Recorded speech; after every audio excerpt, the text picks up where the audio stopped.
con il consigliere di minoranza di Taglio di Po Renato Pregnolato, perché ritorniamo ancora sull'argomento Perla. Terza risposta, diciamo, abbiamo visto i suoi articoli sulla Stampa, la risposta dell'assessore Marangoni, e lei però voleva sottolineare un'altra cosa rispetto a quanto detto anche dall'assessore. Sì. Intendo precisare questo, il mio non è un intervento teso a discutere le singole proposte progettuali di questa amministrazione comunale, che potrebbero essere, al di là dell'importo discutibile o meno, apprezzabili, soprattutto perché arrivano dopo una serie dopo anni, direi, di sollecitazioni ad intervenire. Quindi ben vengano questi interventi.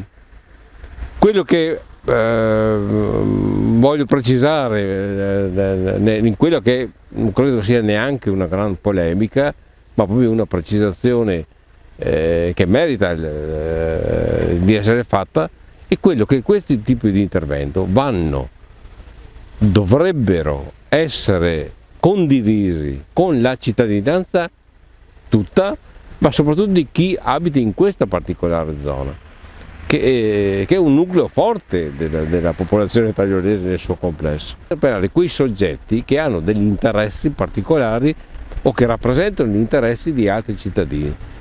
Voglio dire, attività produttive, alcune attività produttive che qui sono presenti, consiglieri comunali o chi è stato anche assessore che abita da anni in questa zona, o che comunque in passato avevano delle idee rispetto alla fruizione più ampia di questa zona. Gli ex componenti del comitato La Perla in Festa, che era presieduto dall'amico Doriano Moschini, che è stato tra l'altro assessore della precedente amministrazione, cioè soggetti che sono cosiddetti portatori di interessi e che possono rappresentare parte della popolazione.